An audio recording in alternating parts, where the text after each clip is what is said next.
अस्सलाम वालेकुम, welcome back to my channel. कैसे हैं आप सब? आई होप कि आप सब ठीक होंगे। मैं भी बिल्कुल ठीक हूँ। अभी तकरीबन सुबह के 10:30 हो रहे हैं। आजकल दूध वाले भाई बहुत लेट आ रहे हैं, तकरीबन 9:30 बजे वो आते हैं।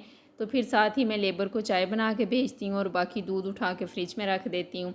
उसके बाद फिर सारा किचन का काम करके ना तो फिर मैं दूध बॉयल करती हूँ। जब इसमें बॉयल आ जाता है तो बस फिर इसे पकने के लिए छोड़ देती हूँ और साथ में घर के दूसरे काम कर लेती हूँ। अभी मैंने बर्तन वगैरह सारे धो लिए हैं, सिंक अच्छे से साफ़ कर दिया है, जो भी यानी किचन का काम था ना वो मैंने कर दिया है। और बाकी सफाई फिर नीचे से कभी हेल्पर कर देती है और कभी मैं ख़ुद कर लेती हूँ।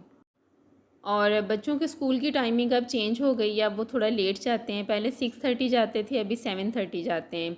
तो ये जो 1 घंटे का डिफरेंस आया है ना, उस वजह से मेरे काम में बहुत फ़र्क पड़ गया है। जब तक वो घर होते हैं ना तो मेरे से काम नहीं किया जाता। नाश्ता वगैरह तो मैं टाइम से करवा देती हूँ, उसके बाद वो टीवी देखते हैं। लेकिन टीवी देखते हुए भी मसला ये होता है कि एक रिमोट है और वो हर किसी को चाहिए होता है। तो जो चीज़ एक ने लगाई है वो दूसरे ने नहीं देखनी, और जो दूसरे ने लगा ली है वो पहले वाले को कबूल नहीं है। तो बस इस चक्कर में जो मम्मा वाली आवाज़ आती है ना, उस वजह से फिर मेरे से काम नहीं किया जाता।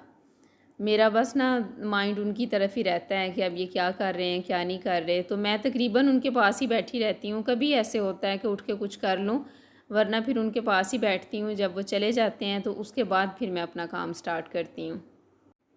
और आज सुबह में मैंने नाश्ता कुछ ख़ास नहीं किया था, भूख लग रही थी कि चावल पड़े थे तो बस वो गर्म कर रही हूँ। ये जो देग वाले चावल होते हैं ना, इनका दूसरे दिन खाने का अपना ही मज़ा है। तो बस थोड़े से हेल्पर ने ले लिए थे और कुछ मैंने ले लिए। और ये कुछ कपड़े स्टिच होके आए थे तो मैंने सोचा आपको भी दिखा देती हूँ। ये लाइमलाइट का ड्रेस है जो मैंने ऑनलाइन ऑर्डर किया था। टेक्सचर लॉन है ये सिल्क दुपट्टा के साथ। तो इस तरह मैंने कुछ इसकी डिज़ाइनिंग करवाई है। गले पे ये लूप्स लगवा के बटन लगवाए हुए हैं सेम कलर के, जो सिल्क वाले बटन मिलते हैं ना मार्केट से, ये वही वाले हैं। और बाजुओं पे इस तरह सेंटर लेस लगी हुई है। ये बाजू की मैंने कटिंग करवा के तो फिर ये लगवाई है। और शर्ट्स की दोनों साइड्स पे है इस तरह, लेकिन ये मैंने कटिंग करवा के नहीं लगाई, ये ऐसे ही ऊपर लगी हुई है। और ये शर्ट की साइड पे ट्राउज़र के साथ का जो कपड़ा होता है ना, उसका पैच लगवाया है। और साइड्स पे इस तरह लूप्स लगवा के बटन लगवाए हुए हैं। ये देखें, ये बहुत अच्छे लगते हैं देखने में ना। ये डिज़ाइन मैंने कब से देखा हुआ था कि ये मैंने बस बनवाना है, तो फिर मैंने इस पे बनवा लिया है। और आजकल तकरीबन सब ब्रांड्स पे सेल चल रही है। ख़ास तौर पे लाइमलाइट की सेल बहुत अच्छी है, बड़ी अच्छी रीज़नेबल प्राइस पे कपड़े मिल रहे हैं, जिसमें लॉन भी है, कैमरिक कॉटन है और कुछ खद्दर के भी हैं। तो अगर कोई ऑर्डर करना चाहे तो ये बेस्ट टाइम है, वो कर सकता है। और ये इसके साथ की कैपरी है जिस पे मैंने बारीक प्लेट्स करवाए हैं और सेंटर लेस लगी हुई है। अच्छा, कुछ लोग होते हैं कि वो कैपरी पे डिज़ाइन नहीं करवाते, लेकिन पता नहीं मुझे सुकून नहीं आता अगर मैं ना बनवाऊँ ना। और ये इसके साथ का दुपट्टा है जो सिल्क का है, और साइड्स पे मैंने ये रिबन करवा लिया था ग्रीन कलर में। तो दुपट्टा ना इसका थोड़ा बारीक है, तो इसलिए मुझे लगता था कि ये सर पे इतना नहीं रुकेगा, फिर मैंने ये लगवा लिया है कि चलें इससे ज़रा टिका रहेगा। तो बस ये एक ड्रेस हो गया है। और एक और मैंने स्टिच करवाया था, वो जैकार्ड प्रिंट में है, जो मैं लेके आई थी वहाँ से, फ़तेहपुर से अपनी कज़न से लेके आई थी। दूसरा मैंने वो करवाया है, ये वाला। और जैकार्ड में जितने भी ड्रेसेस होते हैं ना, इनकी एक अपनी ग्रेस है, ज़्यादा डिज़ाइनिंग की ज़रूरत नहीं होती, इसलिए मैंने भी सिंपल ही रखा है। बिल्कुल सिंपल कट वाला इसका गला है। बाजू पे, शर्ट की साइड्स पे और दामन पे वाइट कलर की पर्ल्स की लेस लगी हुई है, और अंदर की साइड्स पे मैंने कैपरी का जो कपड़ा है ना, उसके साथ का पैच लगवाया है। ये पैच आप मेरे बहुत सारे ड्रेसेस पे देखेंगे, मुझे बहुत पसंद है ये। और कपड़ा आप जितना भी महंगा ले लें, अगर उसकी स्टिचिंग अच्छी नहीं है ना तो फिर मज़ा नहीं आता। वो एक बात बनी हुई है ना कि अच्छी स्टिचिंग जो है ना वो कपड़े में जान डाल देती है, और वाकई ये बात सच है। वरना तो आप जितना भी हम अच्छा ले लें ना, उसका कोई फ़ायदा नहीं है। और मुझे तो हर किसी से स्टिच कराने में तसल्ली भी नहीं होती, एक दो मखसूस लोग हैं जिनसे मैं करवाती हूँ। और ये इसकी कैपरी है, इस पे सेंटर लेस लगी हुई है। आदत मैंने इधर भी अपनी पूरी कर ली है ना। और ये ड्रेस मैंने जो कट पीस होते हैं ना, उनसे लिया था। शर्ट के मैंने 2 पीस ले लिए थे कि एक का दुपट्टा बन जाएगा और एक की शर्ट बन जाएगी, लेकिन दुपट्टा वो ना अब मेरी समझ में नहीं आ रहा, तो मैंने फिर उस पे कुछ भी नहीं करवाया, ऐसे ही रख दिया। अब इसके साथ मैंने जो शिफॉन के दुपट्टे होते हैं ना, वो ले लूँगी, और जो दुपट्टा लिया है उसका बेटी का कोई कुर्ता वगैरह बन जाएगा। तो बस मेरे वो ही 2 ड्रेसेस थे जो मैंने आपको दिखा दी हैं, और ये बेटी का है, ये लीलन में है, जैसे वो छोटे-छोटे प्रिंट्स आजकल चले हुए हैं ना, वो वाला मैंने लिया है। तो इसके भी ऐसे मैंने साइड्स पे ये लेस लगवा दी है, और ये मैंने शर्ट को कट करके नहीं लगवाई, बस ऐसे जैसे प्लेट डलता है ना और उसके अंदर रख के स्टिच कर देते हैं, इस तरह से करवाई है। और गला इस तरह का है, बिल्कुल सिंपल, इस पे आप बटन भी लगा सकते हैं, और बाजुओं पे भी यही लेस लगी हुई है, और थोड़ा सा मैंने खुला रखवाया है, जिस तरह बच्चियां पहनती हैं ना कुर्ता टाइप, उस तरह का है। और साथ में इसके कैपरी बिल्कुल सिंपल है। और बेटी अभी छोटी है तो इतने बड़े बड़े दुपट्टों की उसको ज़रूरत नहीं है, तो बस साथ में ये चुनरी है। और बच्चे अब माशाल्लाह से जैसे जैसे बड़े हो रहे हैं ना, तो जब सीज़न चेंज होता है तो उन्हें फिर कपड़ों की ज़रूरत होती है। तो जब मैं मार्केट जाती हूँ तो फिर उसके लिए कुछ ना कुछ ले आती हूँ, जैसे जैसे फिर टाइम मिलता है तो फिर स्टिच करवा लेती हूँ। और फिर दोपहर में मैंने व्लॉग नहीं बनाया, अब ये शाम का टाइम है। हम पाकिस्तानी माओं का सबसे बड़ा मसला है कि आज खाने में क्या पकाएं। मुल्क के जो मसले मसाइल हैं वो तो अपनी जगह पे हैं ही, लेकिन हम खुद बड़ी टेंशन में हैं। तो मुझे आज कुछ समझ नहीं आ रहा था कि क्या बनाऊं। फिर मैंने सोचा कि दाल बना लेती हूँ, लेकिन बच्चे कहते कि थोड़ा चिकन डाल लें अंदर, तो मैंने कहा कि ठीक है। तो बस इसके लिए मैंने 1.5 कप ऑयल लिया है। ऑयल इसमें थोड़ा ज़्यादा डालना है, वो मैं आगे आपको बताऊंगी कि क्यों ज़्यादा डालना है। उसमें 2 मीडियम साइज़ के प्याज डाले हैं मैंने। जब वो लाइट ब्राउन हो गए हैं तो 1-1 चम्मच लहसुन अदरक का पेस्ट डाल के 4 से 5 मिनट फ्राई किया है, ताकि उसकी स्मेल भी ख़त्म हो जाए, कच्चापन ख़त्म हो जाए। और इसके बाद इसमें 2 मीडियम साइज़ के टमाटर जाएंगे और कुछ देर फ्राई करना है। साथ ही फिर सारे स्पाइसेस डाल देने हैं। स्पाइसेस इसमें ज़्यादा नहीं जाते, जो हमारे बेसिक खाने के होते हैं ना, सिर्फ वही वाले डालते हैं।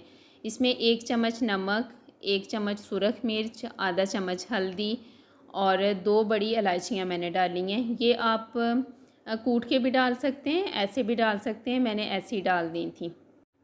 तो बस अब मसाले की अच्छी तरह भुनाई करनी है। अगर नीचे लग रहा हो तो थोड़ा थोड़ा पानी ऐड करते जाना है, और 3 से 4 मिनट इसकी अच्छी तरह भुनाई करनी है। उसके बाद इसमें 1 कप बीट किया हुआ दही डाल देना है। दही आपने बीट करके डालना है, वैसे नहीं डालना। और अब इसको थोड़ा टाइम लगेगा ना फ्राई होने में। दही डालने के बाद इतनी देर पकाना है कि दही का पानी बिल्कुल खुश्क हो जाए और मसाला पहले की तरह हो जाए, यानी उसमें पता ना चले कि दही डाला था। इतना इसको फ्राई करना है। जब ये अच्छी तरह फ्राई हो जाएगा, ऑयल सेपरेट हो जाएगा, तो फिर इसमें चिकन डाल देना है। और चिकन डालने के बाद तकरीबन 7 से 8 मिनट इसकी फिर से भुनाई करनी है, ताकि चिकन की स्मेल ख़त्म हो जाए। और चिकन फ्राई होने के बाद ऑयल फिर से सेपरेट हो जाएगा। अब ये जितना एक्स्ट्रा ऑयल है ना, वो हमने एक बाउल में निकाल के रख लेना है। जब पूरा सालन बन जाएगा तो फिर लास्ट पे डाल देंगे, क्योंकि दाल ऐसी चीज़ है कि जब ये सालन में डाल देते हैं ना, तो फिर जितना भी ऑयल हो उसका कुछ पता नहीं चलता कि किधर गया है, ये सोख कर लेती है। तो बस ये इतना सा निकला है जो मैंने रख लिया है। और अब ये 1 कटोरी दाल की है, जिसे मैंने दोपहर में अच्छी तरह साफ़ करके भिगो के रख दिया था। दाल तकरीबन 5 से 6 घंटे पहले भिगो के रखनी है। तो बस अब इसे चिकन में डाल के 2 से 3 मिनट मैंने फ्राई किया है, और फिर इसमें बॉईल किए हुए 2 गिलास पानी के डाल दिए हैं। और बस अब कुकर बंद कर देना है। तो दाल भी अच्छे से सॉफ़्ट हो जाएगी, चिकन भी पक जाएगा। तो फिर उसके बाद देखते हैं। और जब मैं खाना बना रही थी ना, तो लेबर में जो लोग काम कर रहे हैं, उन भाई की कॉल आई कि बाजी आज हमने ना रात में 10-11 बजे तक काम करना है। तो मैंने कहा ठीक है, मैं खाना भिजवा दूँगी। साथ में मैंने फिर आटा गूँथ लिया था, रोटी तंदूर से लगवा ली थी, और बेटा मगरिब के टाइम फिर उन्हें दे आया था खाना। ज़्यादा लोग नहीं थे, बस 2 ही थे। और कुछ दिन पहले की बात है कि ऐसे ही भाई की कॉल आई ना कि आज भी हमने रात में काम करना है। तो मैंने कहा ठीक है, खाना मैं भेज दूँगी ना, तो साथ साथ रेसिपी भी रिकॉर्ड कर लूँगी। उस दिन मैंने सब्ज़ी और गोश्त बनाया था। तो ऐसे हुआ कि मैंने खाना बना के उन्हें भेज दिया, हमने भी खा पी लिया। तो जो सालन बच जाता है वो रात में निकाल के फ्रिज में रखते हैं ना, तो जब मैं वो निकाल रही थी ना, तो मुझे याद आया कि मैंने तो कोई रेसिपी रिकॉर्ड ही नहीं की, व्लॉग बनाया ही नहीं है। तो मैंने फिर बच्चों से कहा कि आपने भी मुझे याद नहीं करवाया कि आपने वीडियो नहीं बनाई। वो कहते हैं हमें क्या पता, हम तो ट्यूशन में थे। तो कभी ऐसे भी हो जाता है ना कि माइंड में इतनी चीज़ें चल रही होती हैं कि कुछ समझ में ही नहीं आता। तो बाद में मुझे इतना अफ़सोस हुआ, लेकिन बस फिर क्या हो सकता था, कभी ऐसे भी हो जाता है। और ये जो मैं गिलास आपको दिखा रही थी ना, ये मैंने 2 गिलास पानी के डाले हैं, और विसल चलने के 12 मिनट के बाद मैंने कुकर खोला है। दाल बड़े अच्छे से सॉफ़्ट हो गई है। फिर मैंने चिकन की भुनाई की है, थोड़ा सा पानी इसमें था, 5 से 6 मिनट इसकी भुनाई की है। और अब जो गरम मसाले होते हैं ना, वो सारे डाल देने हैं। पहले मैंने नहीं डाले थे, क्योंकि मुझे लगता है कि इतनी देर इनका पकने का कोई काम नहीं है ना, इससे एक तो सालन का कलर थोड़ा चेंज हो जाता है और दूसरा इनकी खुशबू भी कम हो जाती है। इसमें मैंने कुटा हुआ धनिया 1 चम्मच डाला है और आधा चम्मच गरम मसाला पिसा हुआ और थोड़ा सा ज़ीरा डाला है और थोड़ा सा बिल्कुल यानी आधा चम्मच से भी कम मैंने चाइनीज़ सॉल्ट डाला है। इससे बहुत अच्छा टेस्ट आ जाता है। अब अगर तो आपको ऐसे भुनी हुई चाहिए तो बस फिर ये डन है। और अगर थोड़ी सी ग्रेवी चाहिए, जैसे मुझे थोड़ी सी ग्रेवी चाहिए थी, तो मैंने इसमें आधा ग्लास बॉईल किया हुआ पानी डाला है, थोड़ी देर पकाया है और बस फिर इसमें हरी मिर्चें वगैरह डाल दी हैं। अब जो ऑयल निकाला था ना वो लास्ट पे डाल देना है। और ये इतने मज़े की बनी थी ना, जिस तरह ढाबों पे नहीं होती कि उसमें हल्की सी ग्रेवी होती है, ऑयल होता है, ये बिल्कुल उस तरह की बनी थी। आपने ज़रूर ट्राई करनी है और कमेंट सेक्शन में अपना मुझे फ़ीडबैक भी देना है। तो बस उसके बाद फिर हमने खाना खाया है और खाना खाने के थोड़ी देर के बाद भाई मेरे आ गए थे। तो वो जब भी आता है ना उसके हाथ में एक आध डिब्बा लाज़मी होता है, अम्मी कुछ ना कुछ भेजती रहती हैं। तो मैंने कहा कि ज़रा ये अब देख लेती हूँ कि क्या लेके आए हैं। तो कढ़ी पकौड़े लेके आए थे वो, लेकिन हमने खाना खा लिया था तो फिर ऐसे ही मैंने फ्रिज में रख दिया था। जब ऐसे हो कि अम्मी की तरफ से भी कुछ आ जाए और मेरे पास भी थोड़ा बहुत सालन पड़ा हो तो हमारा एक दिन का चल जाता है, फिर मैं खाना नहीं बनाती। तो बस यहीं तक था मेरा आज का व्लॉग। आई होप कि आपको अच्छा लगा होगा। अच्छा लगे तो लाइक ज़रूर किया करें और अगर आप पहली बार मेरा चैनल देख रहे हैं तो प्लीज़ सब्सक्राइब कर दें। इससे मेरी आने वाली हर नई वीडियो आपको देखने को मिलेगी। अपना बहुत ख्याल रखें। अल्लाह हाफ़िज़।